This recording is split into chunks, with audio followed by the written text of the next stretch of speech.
My mother's text lit up the screen. Don't text back. My heart sank as I saw the attached photo of a poorly hidden bruise. I thought I had escaped my family by burying myself in the quiet routines of Glenvale Estates, this picture-perfect suburban cage ruled by the HOA, until I stumbled upon a file named Seating Chart, Final 2.xlsx. In that moment, I understood my counterattack wouldn't be a message. It would be a seating chart. My name is Ava Mercer, 32. I am the head of compliance at my day job, but here in the neighborhood, I'm just the quiet resident everyone whispers about, the one Karen Voss, our beloved HOA president, labeled a troublemaker after I politely questioned a $250 fine for my mother's bird feeder being tacky. Most days my real work is spreadsheets and rules, but the HOA taught me that rules are weapons when the wrong person holds them. I live and breathe logic. I build firewalls of procedure to protect people from tyrants like Karen, who smiles sweetly at block parties while slapping liens on lawns that dare to grow a quarter-inch too tall. My world is one of order, a carefully constructed fortress against the absurdity of Glenvale Estates, where the grass is always greener or else. I built this life brick by brick to be the antithesis of the chaos I left behind. But chaos has a way of finding the cracks. Tonight it arrived as a single vibrating notification on my phone, slicing through the midnight silence of my cookie-cutter townhouse. I was knee-deep in a pre-audit review of HOA maintenance invoices, the blue light of my monitors painting sterile stripes across my face. The sender was Mom. The message was just 3 words. Don't text back. The air left my lungs in a silent rush. The words on the screen were a key, unlocking a cold, familiar dread in the pit of my stomach. This was our code, the silent alarm. It meant he was there, that he was watching, and that something had happened. A second message came through before I could process the first. It wasn't text. It was a photograph hastily taken, poorly lit. It showed the side of her face, her jawline, and the soft skin below her ear. And blooming there, a galaxy of violent purple and mottled blue, was a fresh bruise shaped vaguely like a thumb, pressed in with unforgiving force. She had tried to hide it with her hair, but the strands couldn't conceal the truth. He had done it again. He is Grant Rowe to the world. He is the charismatic owner of Precision Landscaping, one of the HOA's largest and most trusted contractors. He is a pillar of the Glenvale community, a man who donates generously to the annual Community Beautification Fund and laughs warmly at Karen's potlucks. To my mother, he is her husband. To me, he is the monster who replaced my father, a cancer that metastasized through our family under the guise of charm and stability. And now the proof of his monstrous nature was glowing on my phone. A digital scream I was forbidden to answer. My fingers trembled over the keyboard. Every instinct screaming to type, "Are you okay? Do you need me? I'm coming," but I couldn't. Replying would endanger her. He checks her phone. He always checks. Obeying her was the only way I could protect her from immediate reprisal. But obedience felt like a betrayal. The silence was crushing me. Rage, cold and sharp, cut through the paralysis. For years, my response had been distance. I'd moved into this HOA hellhole to keep an eye on her, put myself through night classes, and carved out a life where his shadow couldn't reach. I'd chosen compliance because I believed in the integrity of systems, in the simple, beautiful power of a balanced ledger. I thought if I could keep the HOA books clean, I could somehow bring order to the chaos of my own past. It was a foolish, childish notion. Grant's influence was a stain that couldn't be scrubbed out. Precision Landscaping handled nearly all of Glenvale Estate's maintenance, mowing, irrigation, the works, a bitter irony that was not lost on me. He was embedded in my fortress. I couldn't text back, but I wasn't helpless. I turned from my personal phone to my laptop, my movements becoming sharp and precise. The anger began to cool, crystallizing into something harder, more useful: focus. I logged into the HOA vendor management portal.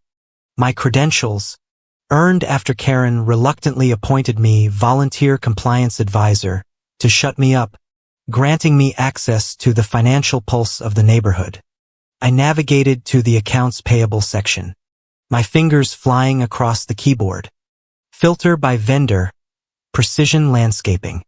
Set date range, last 90 days.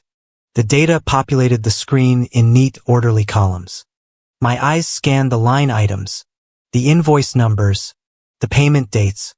First, everything looked normal. Then I saw it. A surge in the last 4 weeks leading up to the annual HOA block party soiree.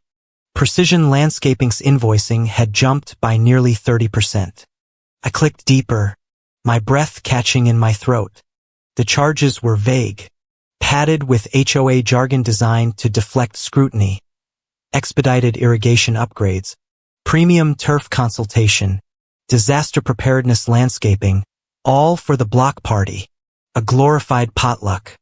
Why would a potluck require disaster preparedness landscaping from a lawn firm at triple the normal rate? It was a ghost charge, a blatant, arrogant inflation of costs that someone had to be approving. My heart hammered against my ribs. This was more than just domestic violence. This was neighborhood rot. Grant was using the HOA, my cage, as his personal piggy bank, and he was getting away with it. Someone high up was turning a blind eye, or worse, getting a cut. As if on cue, an email pinged in my inbox. The subject line was innocuous. Final block party seating chart for compliance review. It was from the events committee. Normally, I'd give it a cursory glance. My unofficial job was to ensure no regulatory conflicts of interest, like seating a known rule breaker next to the treasurer. It was routine, a box to be ticked. I downloaded the attachment. Seating chart, final 2.xlsx. A familiar wave of amusement washed over me at the file name, a classic sign of last-minute HOA chaos. I opened the file.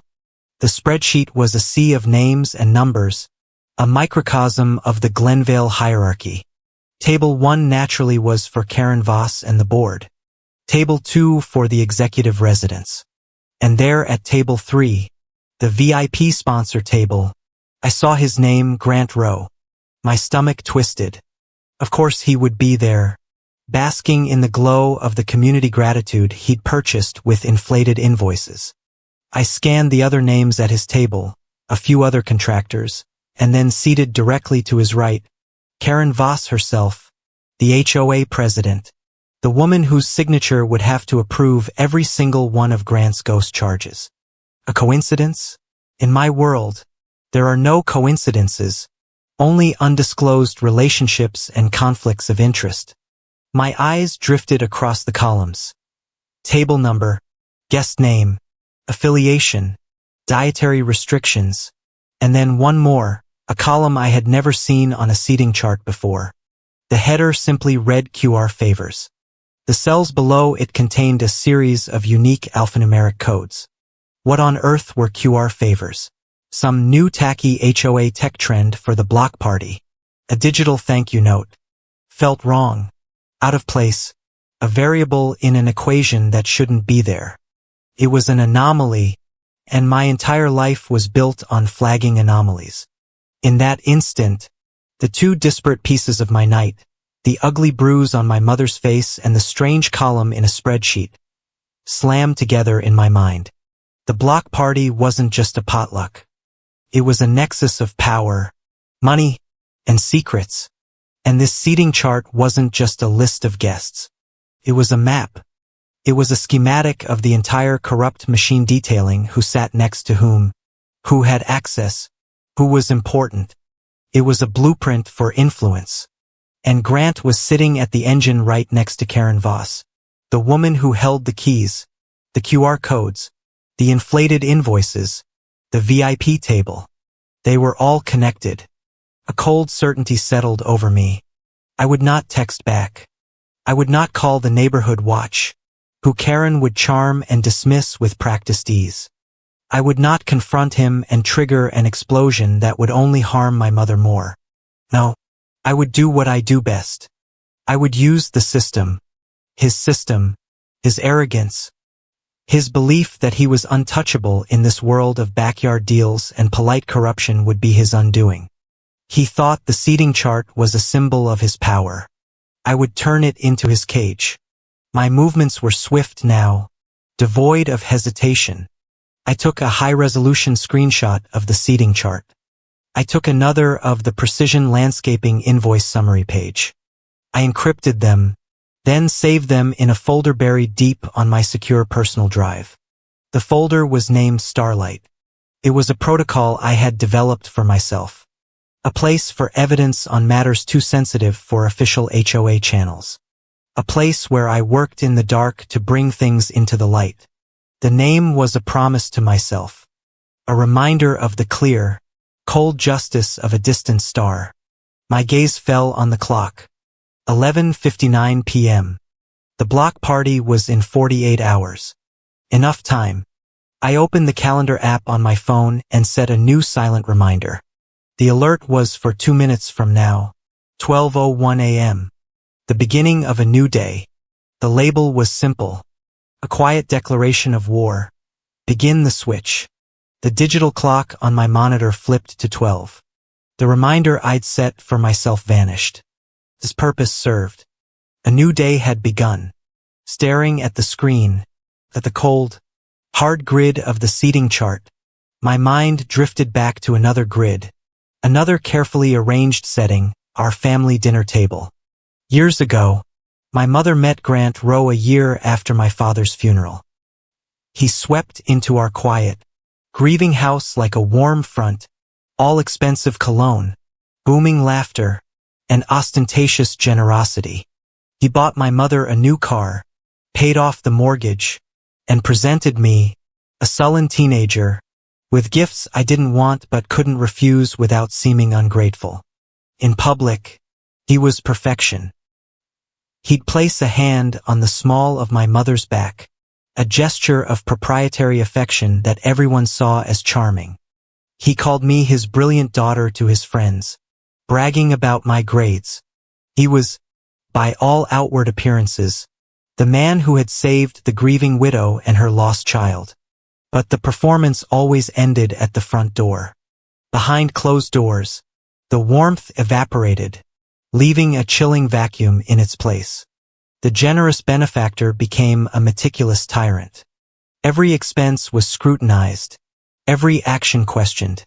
His affection was a currency, dispensed for compliance, and withdrawn for the slightest infraction.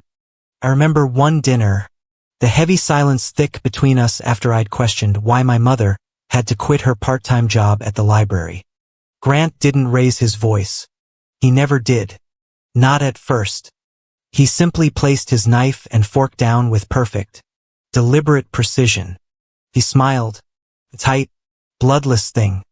Your mother and I decided it was for the best, he said, his eyes fixed on me. She needs to rest. Don't you want your mother to be rested? Ava. The threat was clear, wrapped in the silken ribbon of concern. My mother across the table just smoothed the linen tablecloth, her fingers tracing the embroidered patterns, her gaze fixed on her plate.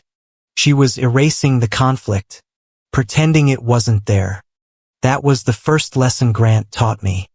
Adults cover the truth the way you cover a dinner table. You lay down a pristine white cloth to hide the scratches and stains on the wood beneath. The more damaged the table, the more elaborate the cloth. I left for college at 18 and never looked back. I chose compliance not out of a noble pursuit of justice, but out of a desperate need for rules. I needed a world that made sense, where actions had predictable consequences. I was drawn to the cold, hard logic of contracts and statutes. While my classmates dreamed of impassioned courtroom speeches, I found solace in the fine print. I eventually specialized in corporate compliance. It was a perfect fit. My job, in essence, was to keep the book straight, to ensure the vast, complex machinery operated within the lines. I was paid to find the scratches and stains beneath the corporate tablecloth. I was good at it because I'd spent my entire youth learning to see them.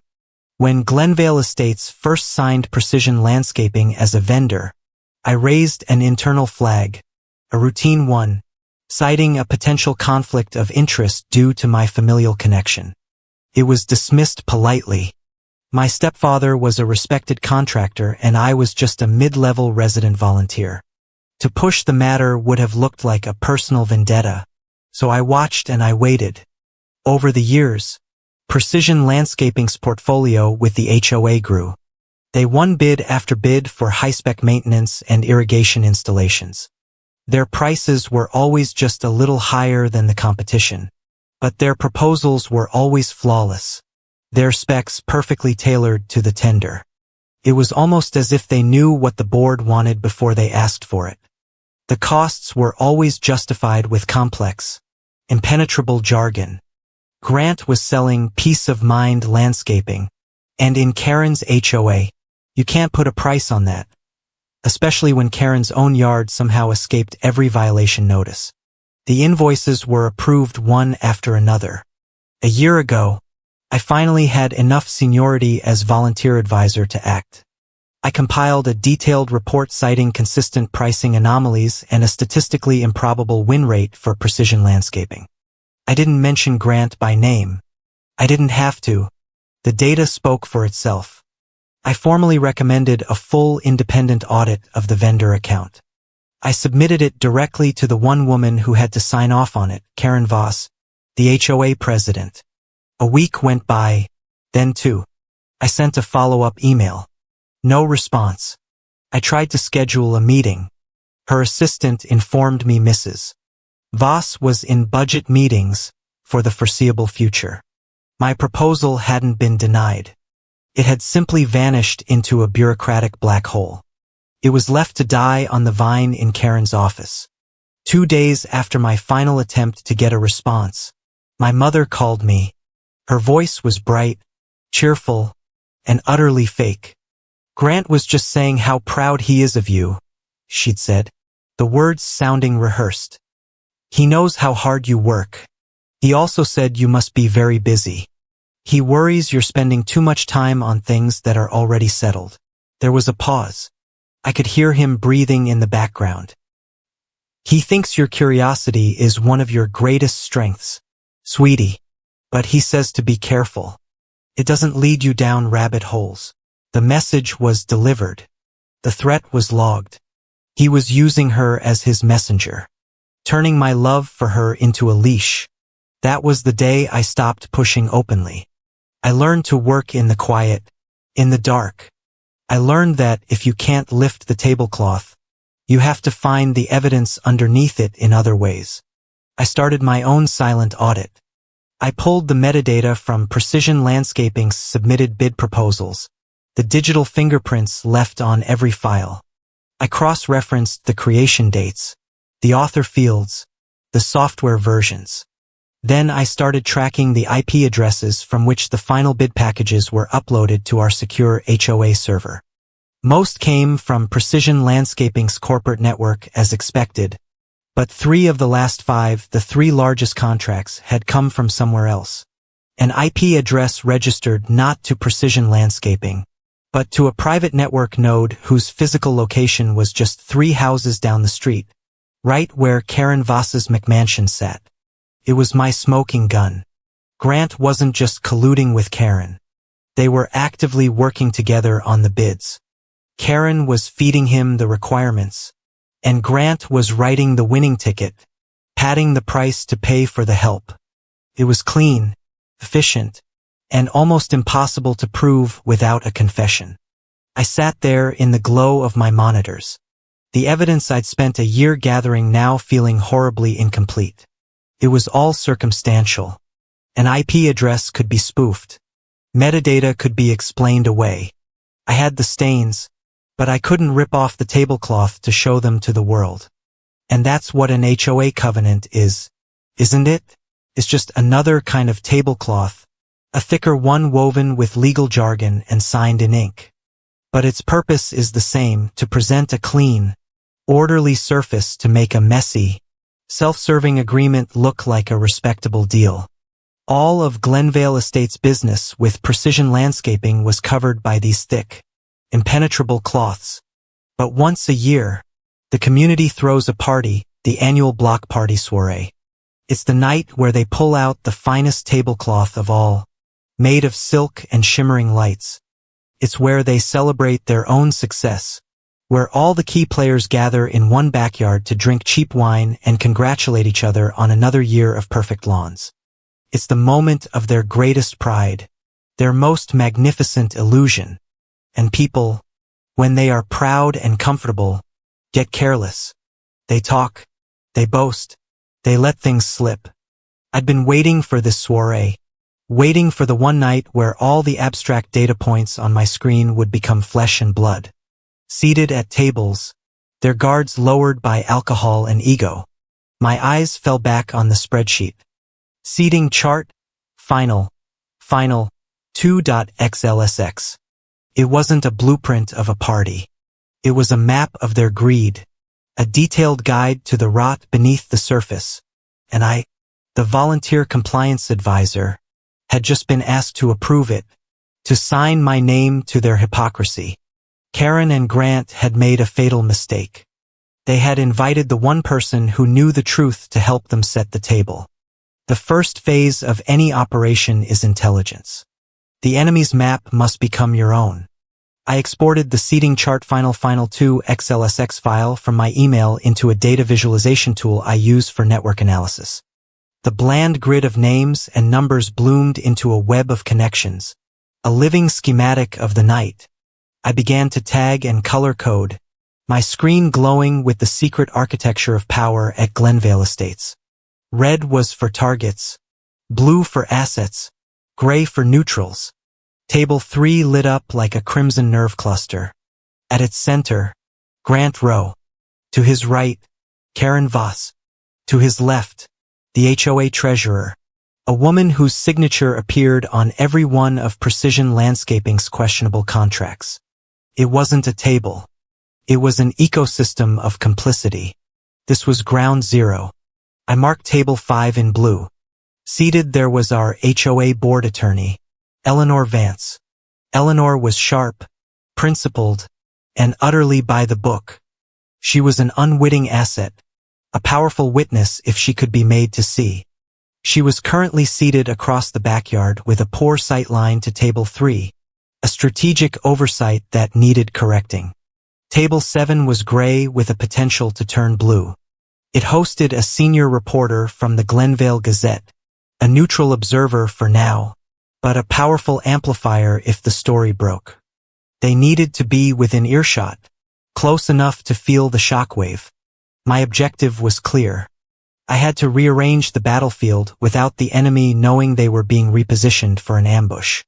My keyboard clicked with quiet precision as I drafted an email to the head of the events committee. The subject: minor safety adjustments for block party seating. The body of the email was a carefully constructed piece of HOA camouflage.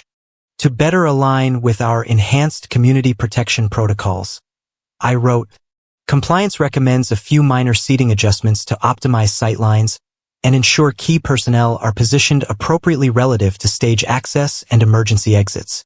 It was meaningless, official-sounding nonsense. I proposed swapping the seating assignments for our chief risk officer and the community's official spokesperson.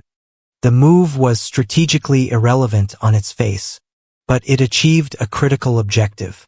It gave me a legitimate reason to issue a revised seating chart, and in that revision, I would make other more significant changes.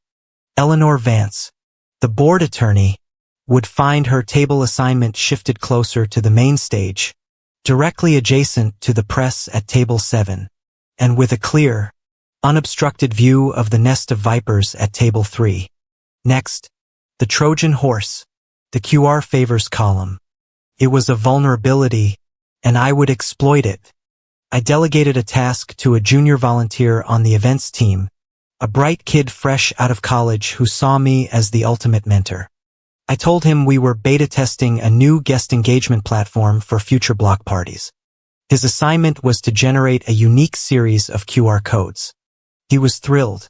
He didn't need to know that each code, when scanned, would route through a simple logging script on a private server I controlled before redirecting to a generic professionally designed "Thank you for your support" landing page. The script was elegantly simple. On every scan, it would capture the device's user agent, its IP address, and a precise timestamp. It would create an irrefutable digital breadcrumb trail. But I needed something more passive for my primary target. Grant was arrogant, but he wasn't stupid. He might not scan a QR code. I needed a trap that would trigger without his active participation. The solution came to me as I looked at the table layout. Every place setting included a set of high-quality branded drink coasters. I spent the next hour researching and placing a rush order for a specific product using my discretionary budget for event compliance materials. They were NFC-enabled coasters, indistinguishable from the standard ones. I explained it away to procurement as a pilot program to track guest beverage preferences for catering analytics. Another lie swallowed whole by the bureaucracy. I would program a single coaster with a dedicated NFC tag linked to my logging server. This coaster would be placed at Grant's specific seat. Every time he lifted his glass for a self-congratulatory sip of cheap Chardonnay, the NFC chip would interact with the smartphone he'd inevitably place on the table beside it. Each interaction would be another ping, another data point, another nail. With the technical trap set, I moved to the social engineering phase.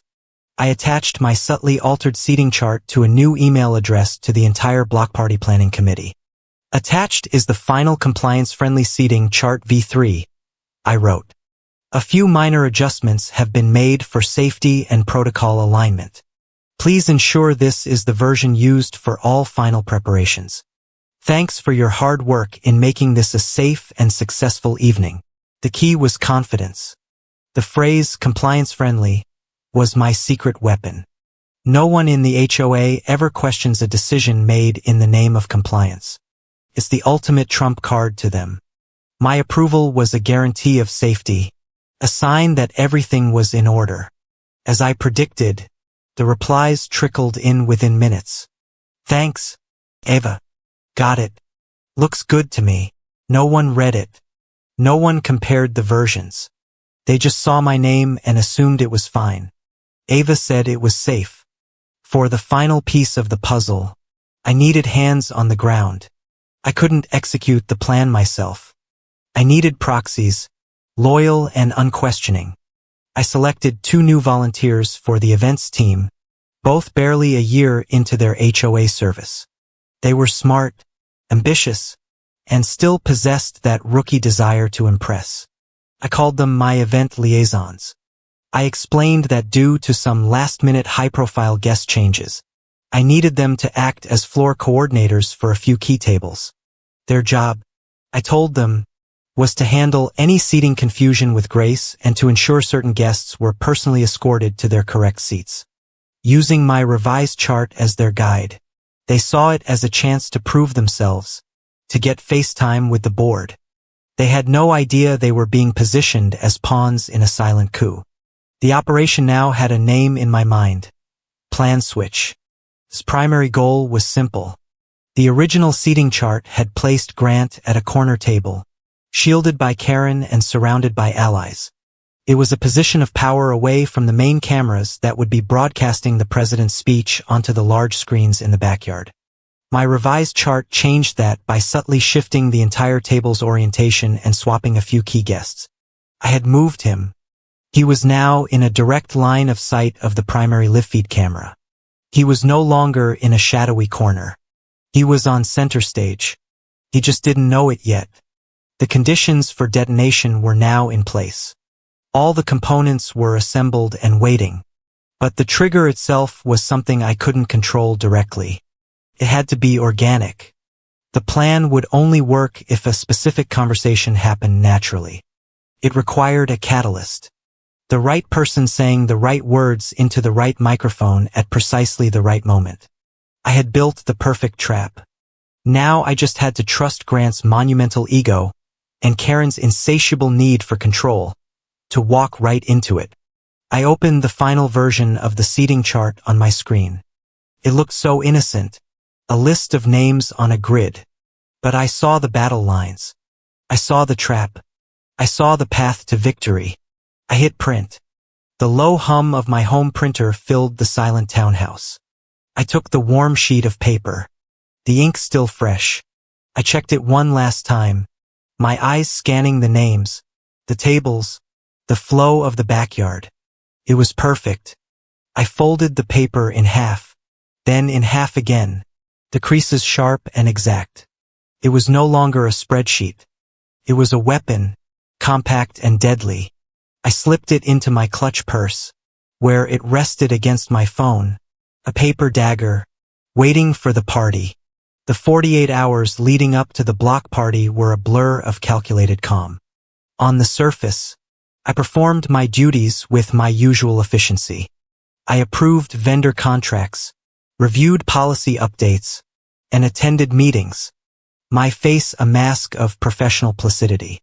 But beneath that surface, in the quiet hours after midnight, I was forging the bait. The key was an old forgotten thread of digital access. 2 years ago, the HOA had initiated a joint security protocol upgrade with Precision Landscaping. As the compliance lead on the project, I, along with a few others, had been granted temporary authorized delegate access to certain vendor email accounts for the purpose of integration testing. The project ended, but the digital permissions were never properly revoked. A minor but common administrative oversight, an oversight I had quietly noted and left untouched. A backdoor for a day I hoped would never come. That day had arrived. With my heart pounding a steady, cold rhythm against my ribs, I logged in. Grant's inbox was a monument to his ego, self-congratulatory emails from industry contacts, fawning messages from subordinates, and a litany of social invitations. I ignored it all. I wasn't there to read his mail. I was there to plant a seed. I navigated to the drafts folder. It was empty. I created a new message. I left the body blank. I left the recipient field blank. I focused only on the subject line, lawn fund. The phrase itself was a ghost, something I had unearthed months ago during my secret investigation. I'd been performing a data recovery scan on a set of deleted files from a shared server used by the procurement committee, looking for traces of bid rigging. One of the recovered fragments was a corrupted spreadsheet. Most of it was illegible, but a single chat log embedded in the comment section was intact. It was an exchange between two mid-level managers at Precision Landscaping. Did Grant sign off on the lawn fund payment for the Henderson project? One asked. The other replied, yes, Karen gets her cut tomorrow. Lawn fund. The term was so domestic, so deceptively innocuous. It was their slang for the kickback pool. The slush fund used to pay off people like Karen Voss. It was their private joke, and now it was my weapon.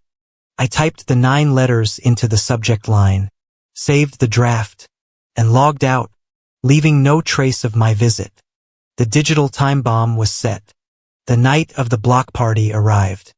A swirl of glittering sundresses, tinkling plastic champagne flutes, and forced laughter. The backyard of the Glenvale Grand Community Center was bathed in the warm golden light of string lights, the air thick with barbecue smoke and ambition. I moved through the crowd, a ghost in a simple dark blue dress, my clutch containing the paper dagger held tightly in my hand.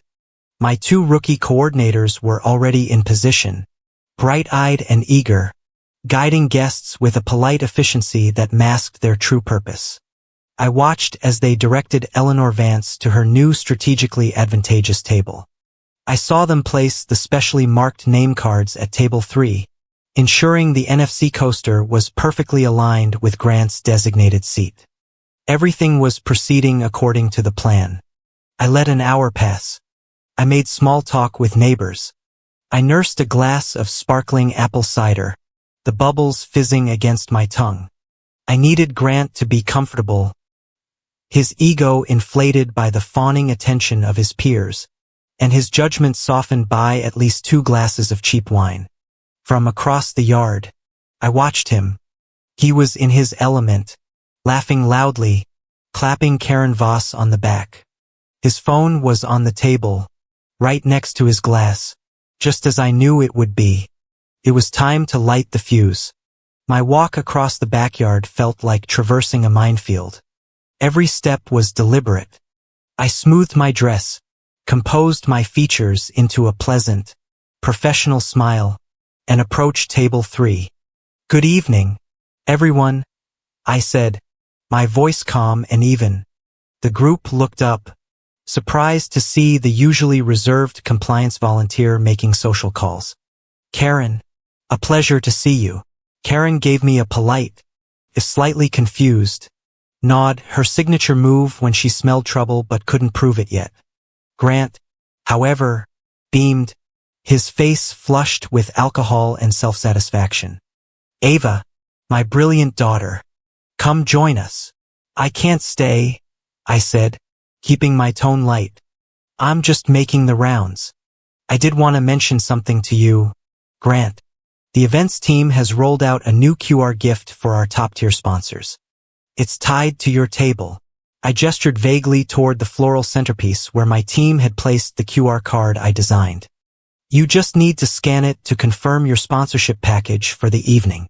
It was a complete fabrication, but it was wrapped in the kind of HOA jargon he would never question. It appealed to his sense of status. Of course, he boomed, pleased to be singled out. He picked up his phone. I noticed a slight tremor in his hand, a product of the wine and his own arrogance. Always happy to support the community. This was the critical moment. I needed him to open his draft folder. "The connection in here is terrible," I said, feigning a hint of frustration. "Sometimes it helps to open your mail app first to get a better signal before you scan. I have no idea why. Technology, right?" I gave a small, helpless shrug. He grunted in agreement. Fumbling with his phone, he unlocked it and, as I'd hoped, his thumb went straight to his email client. And there it was at the top of his screen. The first and only item in his drafts folder. The subject line glowed under the string lights, "Lawn Fund." He didn't have time to process it. My maneuver was designed to be a catalyst, not an object of study. My presence, the request to scan something, the words on his screen had all created a momentary disorienting confluence of events. It worked on Karen. The president's eyes, trained to notice financial terms out of place, flickered from my face down to Grant's phone screen. Her smile tightened. She leaned in slightly, her voice a low murmur, meant to be lost in the den of the party. "Have you settled the lawn yet?" she asked. She thought she was being discreet. She didn't know about the high-sensitivity microphone nestled among the white orchids in the centerpiece. A standard part of the AV setup for broadcasting the president's speech. A microphone whose feed, thanks to my seating chart, was now capturing their table with perfect clarity. Grant laughed, a short, dismissive bark. He was too proud, too drunk to recognize the danger. He waved a hand as if swatting away a fly. His attention focused on trying to get his phone's camera to work. "After tonight," he said, the words short, casual, and utterly devastating. They hung in the air for a fraction of a second, unheard by anyone but Karen and me and recorded by the unseen microphone. It was a confession delivered with a smug smile. As Grant finally managed to open his camera and pointed at the QR code, I saw the small confirmation light on my own phone, which I held in my hand, discreetly glow once. A silent notification from my server. Scan successful. Logged iPhone. IP address Glenvale Community Center. Guest network. Timestamp 9:47 p.m. It was done. The digital and audio evidence were now linked. "There we go," I said, my smile never wavering. All set. Enjoy your evening, everyone. I turned and walked away, my back straight, my steps measured. I didn't look back. I could feel their eyes on me, but it didn't matter. I melted back into the crowd. My purpose served. I returned to my spot on the periphery of the yard, picking up my still full glass of apple cider. The liquid was cool as it passed my lips. In my mouth, tasted like cold steel. A strange sense of detachment settled over me as I watched the party from my vantage point near the far fence. The trap was set. The bait had been taken. Now all I had to do was wait for the right moment to spring it. The low hum of conversations, the clinking of glasses, the soft swell of the playlist in the corner. It all seemed to be happening behind a thick pane of glass.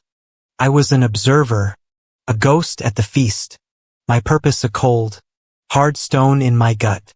I felt a grim satisfaction, the clean, quiet pleasure of a well-designed system performing its function. My plan was working, and then I saw her. She was standing just beyond the grand archway that led to the main parking lot, hesitating on the edge of the light. My mother. My breath caught in my chest. I had not invited her. I had explicitly told her not to come, to stay home where she was safe. Grant was here as a sponsor. He had no reason to bring his wife. Her presence here was a deviation, an unplanned variable that sent a jolt of pure adrenaline through my veins. She wasn't dressed for a soiree. While the women around me glittered in sundresses and jewels, my mother wore a simple dark dress, and over her shoulders was a faded pashmina shawl. It was a soft gray wool woven with a pattern of pale blue flowers. I remembered it from years ago. My father had given it to her on their last anniversary. Seeing it now in the sea of curated perfection was like seeing a wildflower pushing through a marble floor. It was a relic of another life, a life before Grant. She looked small and profoundly out of place, her eyes scanning the crowd with a desperate, fearful energy. Our gazes met across the yard, and in that instant, I saw a silent, frantic message pass between us. With a barely perceptible nod, she retreated back into the shadows of the hallway. My heart hammered against my ribs. I set my untouched drink down on a passing waiter's tray and excused myself, moving through the crowd with a calm I did not feel. I found her in the hushed, sterile corridor that led to the restrooms, the soiree's golden light spilling onto the polished concrete at her feet. She stood with her back to me, her shoulders hunched, her hands clutching the old shawl around her as if it were armor. "Mom," I said, my voice a low whisper. "What are you doing here? You shouldn't have come." She turned, and the fear on her face was visceral. "I had to," she whispered, her voice tight and strained. She stepped closer, her eyes darting nervously toward the backyard entrance. "Ava, listen to me. The reason I told you not to text back is because he checks my phone. He reads everything. He always has." "I know, Mom. That's why I didn't," I said, a wave of frustration and love washing over me. "I understood." "No," she insisted, shaking her head. "You don't understand. He doesn't just check it for your messages. He uses it." Her hands trembled as she reached into the pocket of her dress. She pulled out a single sheet of paper, folded into a tight, crumpled square. She pressed it into my hand. It was warm and slightly damp from her nervous grip. "He told me to get a new driver's license last week. I had to get my papers from the safe. I found this. He thought he'd hidden it well." I unfolded the paper. It was a ledger sheet, the kind you buy in any office supply store. The columns were drawn in neat, precise lines, and the entries were written in Grant's familiar, arrogant script.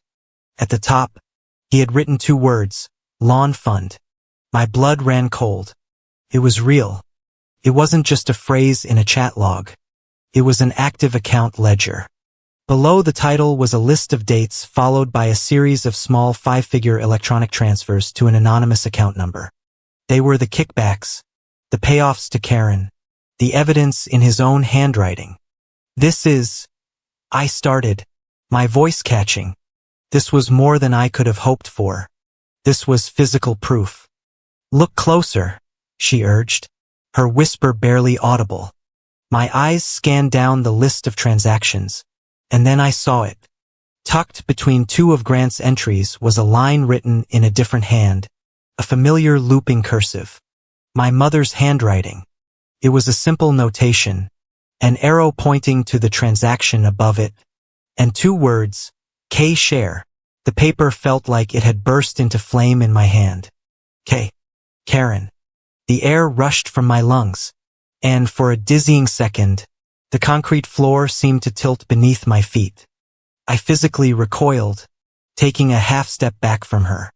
My mind, so clear and tactical just moments before, was a maelstrom of confusion and a sharp, sickening sense of betrayal. She had taken money. She was a part of it. The bruise, the secret texts. Was it all some kind of monstrous theater? She saw the look on my face, the accusation, the horror. Tears welled in her eyes, turning them into shimmering pools of misery. No, Eva, please, she begged, her voice cracking. It's not what you think. The first time I found out years ago, I threatened to leave. He got violent. And then the next day, he showed me the transfer. He transferred a small amount of money into my account. He told me, now you're a part of it. Now you're an accomplice. If I go down, you go down with me. He made me take it. He made me a prisoner. Her words hit me, each one a physical blow. She wasn't an accomplice. She was a hostage. He hadn't just bruised her skin. He had systematically poisoned her life, making her a collaborator in her own captivity. The money wasn't a payoff. It was a gag. It was a chain. I looked at my mother, truly looked at her, and the anger inside me dissolved, replaced by a profound, aching sorrow. I finally understood the impossible situation she had been in. Victims, I realized, can sometimes look like collaborators. They are the ones forced to hold a heavy stone in their mouths, unable to speak without choking on it. Their silence mistaken for consent. The world sees only the quiet and assumes complicity. It doesn't see the crushing weight they are forced to bear. He made me take it to keep me quiet, she repeated, her voice breaking into a sob. But I can't do it anymore. I don't care what happens to me. I want it to stop. I reached out and took her hand. It was ice cold. I looked from her tear-streaked face to the crumpled paper in my other hand, and then back to her. My resolve, which had been forged in the cold fire of compliance, was now reforged in something far hotter, far more personal. Tonight, I said, my voice low and steady, imbued with a certainty that calmed the shaking in her hand. I'm going to take that stone out of your mouth. She looked up at me, her eyes wide with a mixture of terror and a fragile, burgeoning hope. She nodded, a single jerky motion. A tear fell from her lashes and landed on the faded blue flower of the old wool shawl, a dark spot of grief on a field of memory. I folded the ledger sheet carefully, the paper a tangible piece of her pain and my purpose. I slipped it into my clutch, placing it alongside my folded seating chart. One was the evidence of a neighborhood crime, a matter of rules and regulations. The other was the evidence of a crime of the soul, a matter of family, of love, of liberation. 2 layers of proof, 2 battlefronts that had now merged into one. Go to the lounge by the main parking lot, I told her, my voice regaining its command. Wait for me there. Don't talk to anyone. Just wait. She nodded again, pulling the shawl tighter around herself. She gave my hand one last squeeze and then turned and walked away. A small gray figure disappearing down the long empty hall. I stood alone for a moment, the muffled sounds of the block party washing over me. I took a deep breath, the air sterile and cold. Then I turned and walked back toward the grand archway, back toward the party. The light spilling from the backyard seemed different now. It was no longer warm and celebratory. The great string lights hanging from the trees were no longer just decorations. They were massive, unblinking eyes. They were interrogation lamps, and they were bathing the entire yard in a harsh, unforgiving light, ready for the truth to be exposed. Returning to the block party was like diving back into a warm, deceptively placid sea. The air was thick with the scent of barbecue and expensive floral arrangements. I found a position along the back fence, a vantage point that offered a clear view of Table 3, the main stage, and most importantly, the small discreet alcove where the audiovisual team was running the show. My presence there would seem natural for a volunteer compliance advisor overseeing a major HOA event. I was a shadow in plain sight. The house lights began to dim. A low murmur of anticipation rippling through the crowd as a single brilliant spotlight cut through the gloom and found the master of ceremonies on stage. He was a slick professional with a blindingly white smile, his voice echoing through the backyard's state-of-the-art sound system. Ladies and gentlemen, what an incredible evening celebrating another banner year for Glenvale Estates. Polite scattered applause. I felt my phone vibrate in my clutch. A discreet message from one of my junior liaisons. All set. They haven't moved. I texted back a single word. Stand by. On stage, the MC was launching into his script. And a year like this is only possible thanks to the vision of our leadership and the incredible support of our premier partners. To speak on behalf of that partnership, please join me in giving a massive Glenvale welcome to our esteemed HOA president, Karen Voss. As the applause swelled, Karen rose from Table 3, basking in the glow. She smoothed her pastel power suit and made her way to the stage. She was a woman supremely comfortable in the spotlight. I watched her approach the lectern, and my eyes were immediately drawn to the secondary microphone positioned on the corner of the podium. It was an overflow mic meant to pick up sound from the side of the stage. But thanks to my careful repositioning of their table, that microphone was now less than 5 feet from where Grant Rowe sat, aimed perfectly at him. A small green LED light on its base confirmed what I already knew. It was active. It was hot. I pulled out my phone again, my movements calm and deliberate. I sent a second text. This one to my tech-savvy junior volunteer who I had stationed at home far from the prying eyes of the soiree. Open the feed channel 7. Send invite to Eleanor. Eleanor Vance across the yard. I watched as Eleanor, the board attorney, subtly tilted her head. She reached into her evening bag and discreetly placed a single wireless earbud into her left ear, her hair mostly concealing it. She was now listening to the clean, unfiltered audio coming directly from the soundboard. A secure live feed I had arranged just for this purpose. A compliance feed I'd called it in my request to the AV team for archival and transcription purposes. They hadn't blinked an eye. Karen tapped the main microphone, the sound booming through the yard. Thank you. Thank you, she began, her voice oozing a practiced neighborhood charm.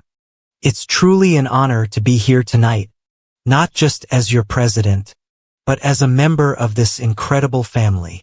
She launched into a predictable speech filled with platitudes about synergy, forward-thinking strategy, and community value. The crowd listened with polite attentiveness. On the massive LED screens flanking the stage, a live feed of the Glenvale Estates hashtag scrolled lazily, showing smiling selfies and generic posts of praise. I wasn't listening to Karen's words. I was listening to the space between them. I was watching Table 3. Grant was leaning back in his chair. A smug, proprietary look on his face as the HOA president sang the praises of his partnership. Then Karen went off script. She was nearing the end of her remarks and decided to add a personal touch. You know, she said, chuckling, A project of this scale with so many moving parts takes a special kind of team, takes real trust. You have to know who belongs in the lawn with you, making sure the grass comes out right. A wave of polite laughter rippled through the audience. It was a clumsy metaphor, but they appreciated the attempt at folksiness. The word, however, struck me with the force of a physical blow. Lawn. The sound of it, amplified and echoing through the vast backyard, seemed to hang in the air like a foul omen. It was the opening Grant had been waiting for. I saw it in the sudden gleam in his eyes, the puffing of his chest.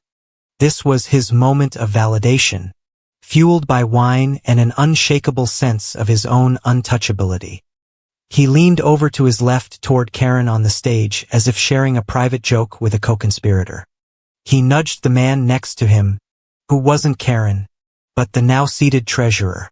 "This lawn," Grant whispered, his voice a low, guttural rumble of pure arrogance, "can feed the whole neighborhood." His voice was too low for the ambient noise of the yard. No one heard it. No one except the small green-lit microphone on the lectern which drank in every syllable with perfect digital clarity. In the back of the yard, in the darkened AV alcove, I saw a technician's head snap up. I saw his eyes go wide. He was hearing the raw feed in his headphones a full second before it was broadcast to the yard's main speakers. Standard procedure included a 1-second profanity delay, giving the tech a brief window to dump any unwanted audio. A cough, a sneeze, a dropped glass, or a confession. The technician's hand shot out, hovering over a large red button on his console. His job was to protect the integrity of the event, to ensure a smooth production. His terrified gaze darted out from the booth, searching for guidance from a superior. His eyes met mine. I held his gaze. I gave him nothing. No panic, no signal, just a calm, unwavering stare. Then I gave an almost imperceptible shake of my head. My message was clear. Let it play. He hesitated for a fraction of a second, a bead of sweat on his forehead. It was a moment of decision. Follow protocol or follow the silent order of the compliance advisor. He chose me. His hand retreated from the button. I didn't want the audio dumped. I didn't want a clean official record. I wanted the raw tape. I wanted the unedited, undeniable truth. From her table, I saw Eleanor Vance stiffen. Her back went ramrod straight. She had heard it too, crystal clear in her earbud. Her professional composure cracked for just a second, a flicker of disbelief and fury crossing her face. She subtly removed the earbud, placed it in her bag, and rose from her seat with a quiet, deliberate grace. She began making her way toward the back of the yard toward me. She found me in the blue-lit shadows of the corridor just behind the AV booth. The sound of Karen wrapping up her speech and the ensuing applause, a muffled roar behind us. Her face was pale, her expression grim. She was a lawyer who had just been presented with evidence and her mind was already calculating the fallout. "Ava," she said, her voice low and intense. "I heard that. I know you put me on that feed for a reason. What are you about to do?" I turned to face her, the chaos of the party feeling a world away. I met her gaze without flinching, my own composure a mirror of her own, but reinforced with the cold certainty of my purpose. I had planned for this moment, for this very question. "I'm not going to do anything, Eleanor," I replied, my voice even and steady. "I'm going to let them say it themselves." And as the applause for the president finally died down, I knew with a certainty that settled deep in my bones that they already had. Eleanor Vance gave me a single sharp nod. It was all the confirmation I needed. In the silent coded language of HOA power, the board attorney had just given her unofficial sanction. She turned and melted back toward the main yard, an avenging angel in a silk dress, leaving me to execute the final phase. I didn't return to the party. Instead, I found a small, unoccupied alcove near the coat check, a quiet island of shadow amidst the ocean of noise and light. I took out my tablet, its screen a pool of cool blue light in the darkness, and tethered it to my phone's secure connection. It was time to formalize the verdict. The first step was to examine the harvest. I logged into the private server I had set up, my fingers moving with practice speed. The dashboard lit up with activity. My script had performed flawlessly. The server log was pristine, a clean, chronological record of Grant's digital hubris. I exported the raw data into a readable format. Timestamp 21 hours 47 minutes and 12 seconds. Source IP 192.168.1.104. Glenvale Community Center. Guest Network. Device User Agent. Mozilla 5.0. iPhone. CPU iPhone OS 18_0 like Mac OS X. Apple WebKit 605.15. Scan event QR ID 74B3. Target URL thank you page AX77. Timestamp 21:49. NFC event coaster ID table 3 seat 4. Device signature match confirmed. The entries painted a damning picture. In the span of 12 minutes from 21:47 to 21:59, there were 7 distinct scan events from Grant's specific device, all originating from his position at table 3. Interspersed between them were 5 NFC pings from the coaster under his glass. This wasn't a single accidental scan. This was a pattern. He had toyed with the QR card, perhaps showing it off to others at the table, his drunken pride making him careless. Each scan was a digital footprint. Each lift of his glass was an admission of his presence. But the true genius of the trap lay in the target URLs. The junior volunteer I'd tasked with creating the QR codes believed he was setting up a generic system. He didn't know that I had personally mapped each of those random QR IDs to a specific landing page. Each page, while looking identical to the user, contained a unique invisible metadata tag corresponding to a specific precision landscaping project number. The project numbers for the 7 most flagrantly inflated invoices. The server log was now a digital wall. Each scan a brick that connected Grant's personal device at a specific time to a specific fraudulent contract. The same time frame in which he had whispered his confession about the lawn. Now to weaponize the data, I opened a new file, the Glenvale Estates Internal Audit Committee Red Flag Submission Form. It was a formal structured protocol for reporting suspected high-level malfeasance, a digital document designed to bypass normal channels and trigger an immediate non-negotiable review. I began to populate the fields, my writing style shifting from narrative to the cold, precise language of a legal brief. Subject: urgent red flag notification. Suspected vendor fraud, collusion and breach of conflict of interest policy. Involved parties: Grant Rowe, owner Precision Landscaping, Karen Voss, HOA president. Summary of allegation. Evidence suggests a multi-year scheme to defraud Glenvale Estates through inflated invoicing and bid rigging facilitated by a senior member of the board. The form was merely the cover sheet. The real power was in the attachments. I began compiling the evidence into a single encrypted zip file. My hands moved steadily, methodically. I created a new folder on my tablet's desktop. I named it Lawn Fund. Into this folder I dragged the files one by one. Exhibit A. The complete unedited server and NFC logs timestamped and cross-referenced. Exhibit B. My detailed analysis of the Precision Landscaping invoices with the 7 corresponding fraudulent projects highlighted in red. Exhibit C. A forensic link analysis demonstrating with graphical certainty how the scans in Exhibit A corresponded to the invoices in Exhibit B. Exhibit D. The raw unedited audio clip from the AV desk captured under the compliance archival protocol.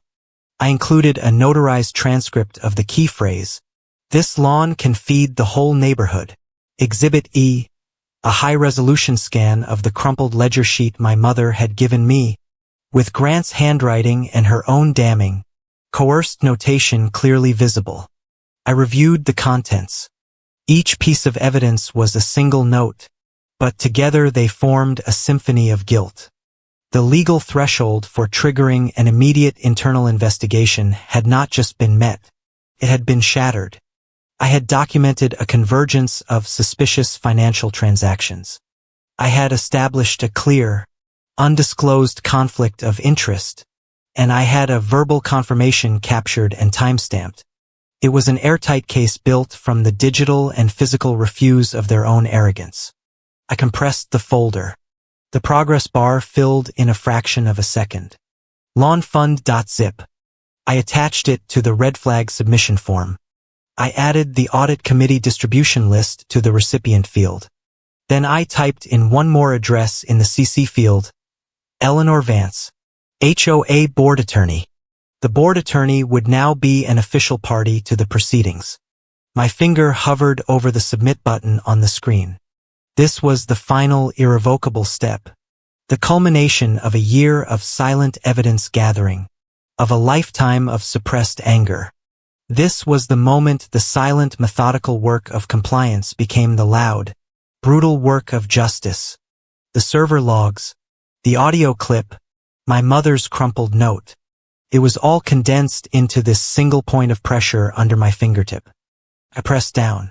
The button clicked. A soft, almost anticlimactic sound in the quiet alcove. But in my mind, it was the deafening crash of a judge's gavel, a hammer blow.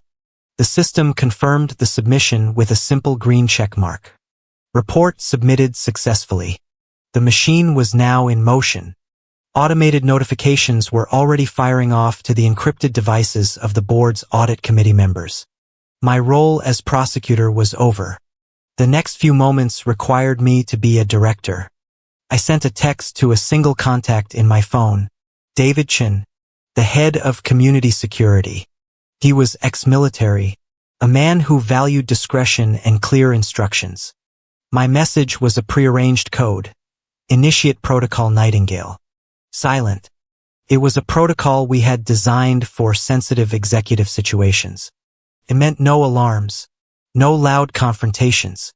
It meant the quiet, almost invisible redeployment of assets to control the exits and secure key personnel. Within seconds, I got a one-word reply acknowledged.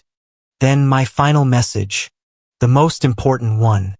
I sent it to my mother, walk to the lobby now. I stood up and slipped the tablet back into my bag.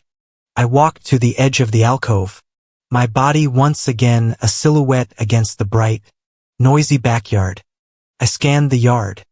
Near the main entrance, I saw two of the uniformed soiree security guards who had been standing together subtly separate. One moved to the archway leading to the west corridor. The other took up a new position near the main doors. The shift was so smooth, so professional that no one would ever notice. The exits were being secured. The box was being sealed. At that moment, the MC returned to the stage to announce a charity raffle to get everyone's attention. He tapped a small glass bell. Its clear, high-pitched chime cutting through the yard's low roar. The sound was sharp, pure, and final. It was the sound of a lid being locked into place. And as that single crystalline note faded, I saw her. A figure appeared in the grand archway, framed by the light of the parking lot. It was my mother, her hand clutching the old faded shawl. She had arrived. My gaze drifted from her to table 3. Grant was still there, a fresh glass of wine in his hand. He was laughing, his head thrown back, his face a mask of carefree power. He was the life of the party. He had absolutely no idea that his party was over. The gas had just run out. The MC's professional smile faltered as Eleanor Vance ascended the stage steps, not from the audience aisle, but from the side, with the unmistakable authority of someone who belonged there. She didn't run. Her pace was a deliberate, measured stride that seemed to silence the yard with every footfall. The charity raffle bell had just faded, and the crowd, expecting a playful bidding war, was met with the stark, unsmiling face of the community's top lawyer. She reached the lectern and the flustered MC seemed to shrink beside her, quickly stepping away as if she radiated a dangerous energy.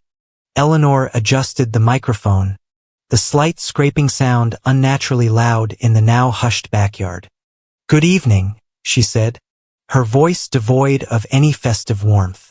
It was the same calm, resonant voice she used in board meetings just before dismantling a flawed argument.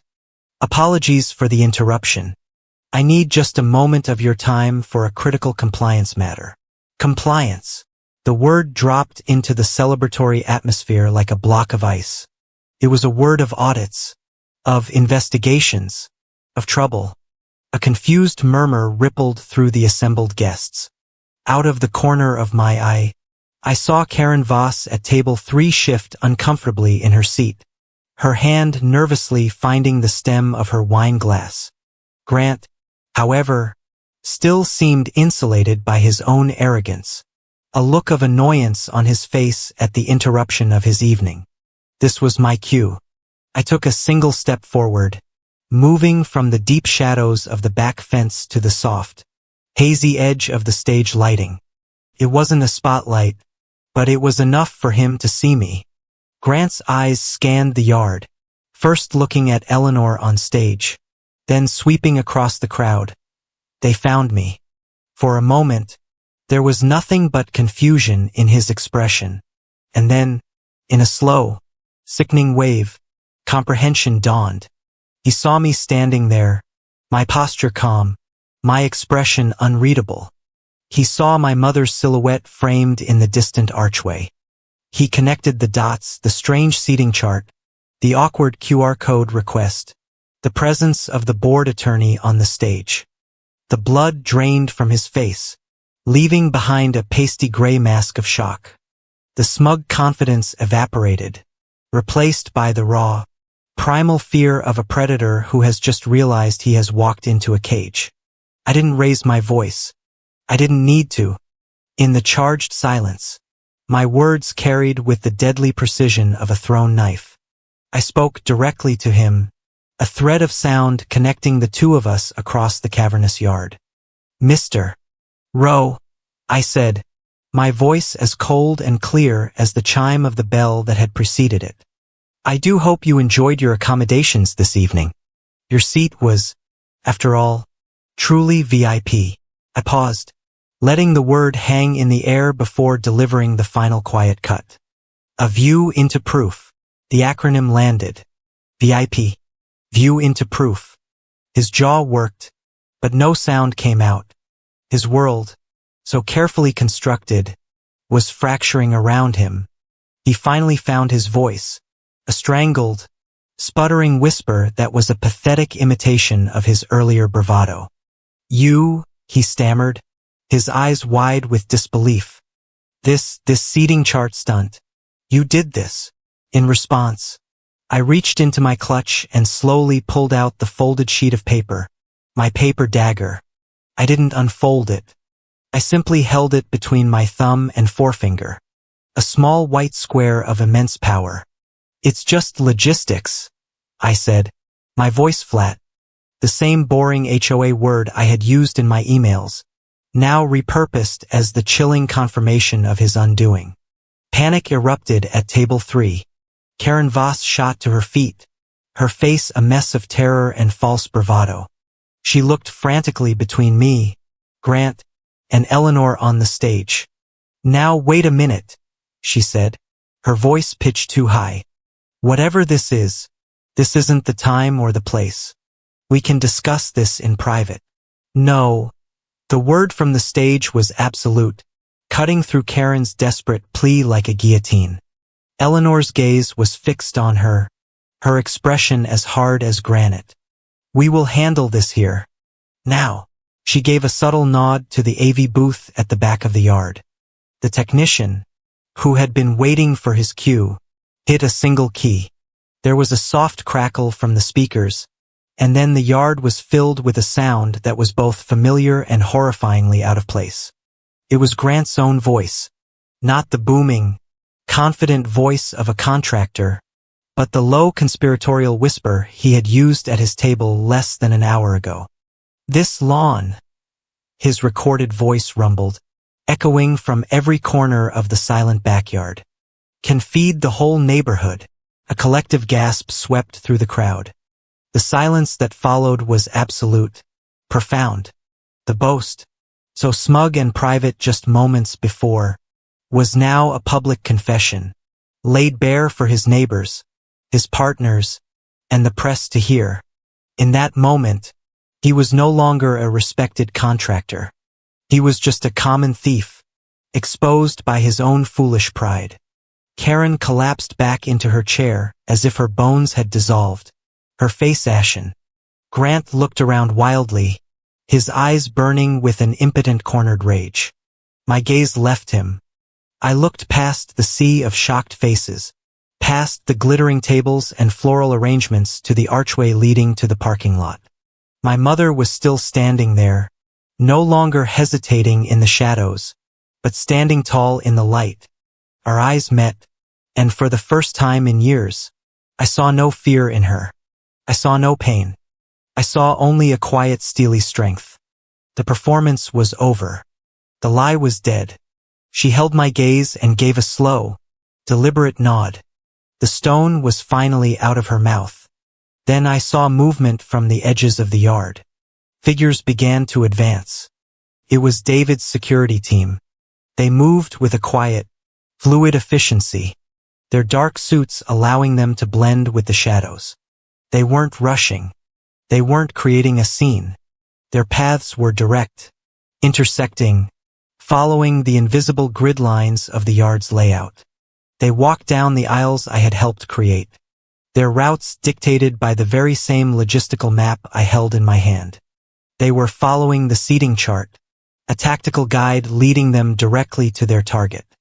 Their footsteps were silent on the thick grass, a soft, inexorable advance toward a table that had just moments ago been the epicenter of power and was now nothing more than a crime scene.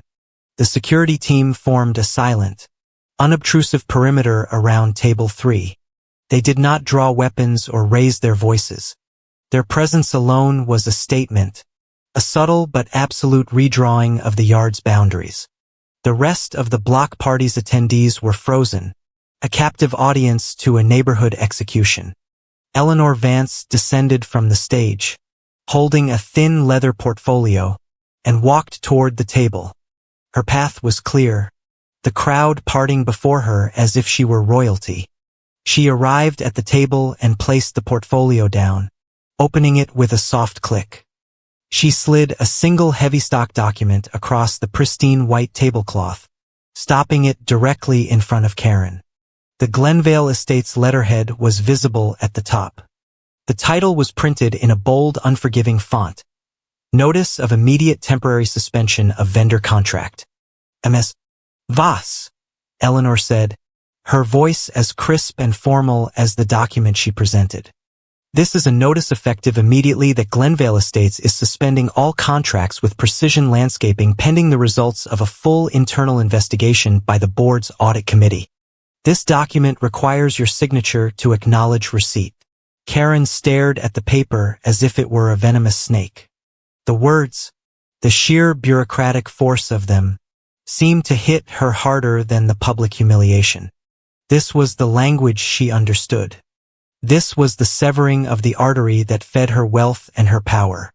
Before she could respond, I stepped forward from the edge of the circle, moving past the security guard who stood impassively at my side.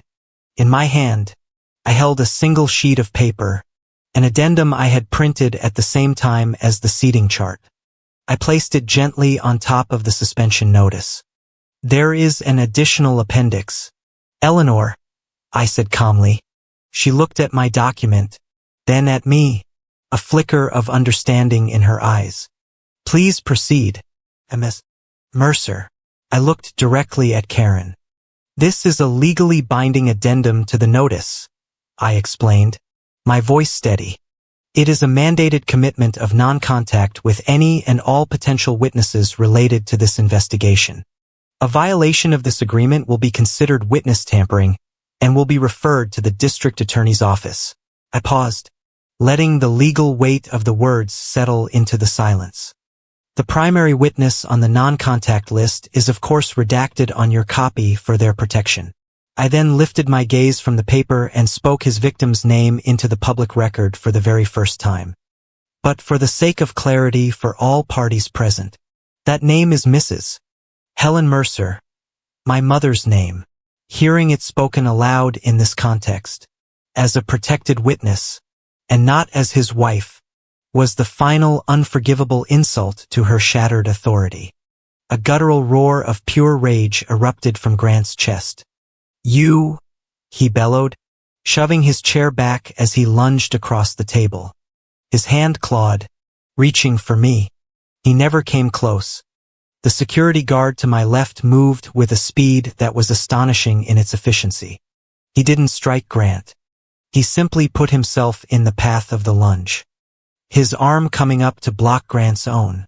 His body a solid, immovable object. Grant's forward momentum ceased instantly.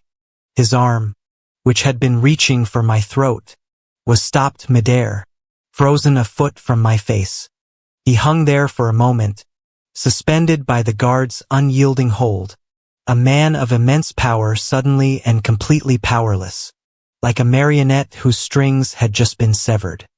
As another guard gently but firmly forced Grant back into his chair, a third approached the other side of the table where Karen sat, seemingly paralyzed with fear. "Mrs. Voss," the guard said, his voice quiet but firm. "I'm going to need you to surrender your HOA master key and your board badge. You are being placed on administrative leave effective immediately, pending an investigation into conflicts of interest." Karen didn't protest. She just stared with wide, vacant eyes, her face a mask of utter ruin. With trembling hands, she fumbled in her jacket, produced her phone, and slid it across the table.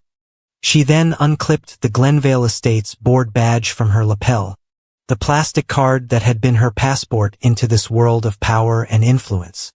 She placed it on the table with a soft final click.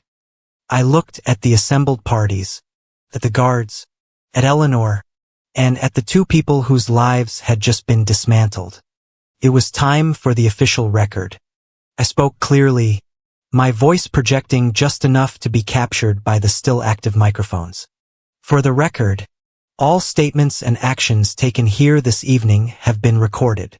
Eleanor slid a pen across the table toward Karen. "Sign it, Mrs. Voss." For a long moment, she just stared at the pen, her chest heaving, her face a mottled red. Then, with a sudden, violent motion, she snatched it up. She scrawled a furious, illegible signature at the bottom of the notice. It was less a name than an act of violence against the paper. And then she threw the pen down. It struck the table with a loud crack, skittering across the surface and spewing a final, desperate burst of black ink. A thick spatter of it landed on the pure white upholstery of the chair next to her. A permanent ugly stain, a final seal. The ordeal was over. From the edge of the parking lot, my mother began to walk forward. She moved past the stunned guests, her head held high. She walked directly to the table, to the scene of her husband's and Karen's downfall, and she looked at them, not with fear or with hatred, but with a quiet, sad finality. She reached up and untied the old faded shawl from around her shoulders. She folded it once neatly and placed it on the table in front of her. A final offering, a burden laid down. She looked at me and a small, fragile smile touched her lips. "It's over, my dear," she whispered. My own work was also done. I reached into my clutch and took out my folded seating chart. I looked at the small white square for a moment, then tucked it away deep inside the purse. The paper dagger had served its purpose. Could be sheathed. As if on cue, the brilliant stage lights began to dim, plunging the front of the yard into a softer, more forgiving light. The show was over. There was no applause. There was no cheering. There was only the sound of 100 people exhaling at once. A collective quiet sigh of shock and relief that was louder than any clap of hands. The security team began to escort Grant and a still catatonic Karen toward a side exit. The guests averted their eyes, granting the disgraced pair a final small mercy of feigned invisibility. My gaze remained fixed on table 3. The champagne glasses were still half full. The floral centerpiece was still perfect. But there was now a stark, gaping void. A single white chair sat empty. A splatter of black ink marring its surface exactly where she had been sitting. I didn't watch them leave. My part in their story was over. Turning my back on the silent, gawking crowd, I walked away from table 3 and its ugly ink-stained chair, moving toward the grand archway where my mother stood waiting. The moment I crossed the threshold from the backyard into the lobby, it was as if a soundproof door had swung shut behind me. The charged, tense atmosphere of the party was replaced by the vast, cool silence of the marble hall. The air was different here, cleaner. My mother looked at me, her eyes clear. She didn't say anything. She simply reached out and took my hand. Her fingers laced through mine, and I was struck by the simple, profound fact of her touch. It was warm. The trembling I had felt in her hand just an hour before, the frantic, terrified vibration of a trapped bird, was gone. In its place was a steady, gentle strength. It was the first time in more than a decade that I had held my mother's hand and felt only peace. We stood there for a moment, 2 silent figures in the empty hall. When a third joined us, it was Eleanor Vance. She had slipped away from the aftermath, her duty as the community's legal shield momentarily set aside. She stopped a respectful few feet away, her gaze shifting from me to my mother, then back to me. The hard, lawyerly mask had softened, and in her eyes I saw something that looked like genuine respect. "What you did in there, Ava," she said, her voice low, "meant only for us. It was unprecedented." She searched for the right words. "You just saved this neighborhood from a rot that has been growing for years. You saved us from ourselves." She paused, and her eyes held mine. "And you saved someone else, too." Her words were a validation, a professional commendation from the one person in the community whose opinion truly mattered to me. But the praise felt foreign, like a well-tailored suit that didn't quite fit. The grand narrative of saving a neighborhood felt too large, too abstract for the very specific, very personal mission I had accomplished. "I just changed the seating," I replied, the words tasting like the simple, unvarnished truth. It wasn't false modesty. It was a statement of fact. The system was designed to be gamed. The power was always there, hidden in the logistics. I hadn't created a new weapon. I had simply read the schematics correctly. As if to underscore my point, my phone emitted a soft professional ping from inside my clutch. I pulled it out. It was a community-wide notification, an alert sent from the highest levels of internal communications. The subject line was stark: immediate vendor status update. The body was brief and brutally efficient. Effective immediately. All contracts and communications with the entity known as Precision Landscaping are suspended. A special committee of the board has been convened to initiate a full-scale forensic audit. Further details will be forthcoming. It was the corporate epitaph, a life's work of deceit and corruption, erased in a sterile 30-word email. The machine was already cleaning itself, purging the virus I had exposed. The story, at least Glenvale's version of it, was over. I looked at my mother, whose eyes were also on the phone screen, reading the official confirmation of her freedom. I switched apps, opening a new text message to her. My fingers typed a single short sentence. "Come home with me tonight." I showed her the screen. She read the words and a slow, beautiful smile spread across her face. It was a genuine smile, not the tight, pained expression she had worn for years as Grant's wife. This one reached her eyes, crinkling the corners, lighting them from within. She looked up at me, playful, mischievous spark in her gaze that I hadn't seen since I was a child. "Don't text back," she whispered, her voice teasing. She was throwing my own words back at me, the silent, desperate code that had defined her captivity. Now it was a joke between us, a relic of a past that no longer had any power over her. I shook my head, a matching smile finding my own lips. "Text or don't," I said, my voice thick with an emotion I hadn't allowed myself to feel until this very moment. "I'll hear you either way." We stood in comfortable silence, our hands still linked, and looked back through the archway into the backyard. The spectacle was over. The guests, unsure of what else to do, were beginning to leave. A slow, quiet exodus. The community staff had already begun their work. They moved with a practiced detached efficiency, clearing the debris of a party that had died so suddenly. They stripped the linens from the tables, stacked the fine china, and cleared the half-empty glasses. Then I saw them arrive at table 3. 2 waiters approached the single ink-stained chair. One of them took it by the back and pulled it away from the table, its legs scraping softly against the grass. He dragged it toward the edge of the stage, leaving a clean, open space where it had once been. The void was startling. It was more than just an empty spot. It was an absence that had a presence. It was a wound that had been cleansed, a space now free of the poison that had inhabited it. It was a story that had been unwritten. It was time to go. My mother squeezed my hand and we turned as one, away from the wreckage, away from the whispers and the stares. I felt no need to stay, no desire to watch the final act of the cleanup. I didn't need the validation of the crowd or the grateful handshakes of the board members who would in the morning be singing my praises. The work was done. The proof was in the quiet strength of my mother's hand and the clean empty space where a tyrant used to sit. We walked through the grand silent lobby, our footsteps echoing on the marble, and pushed through the heavy glass doors into the cool, dark embrace of the night. I didn't look back. The story was over. The seating chart hadn't lied. The people sitting in it did. The end.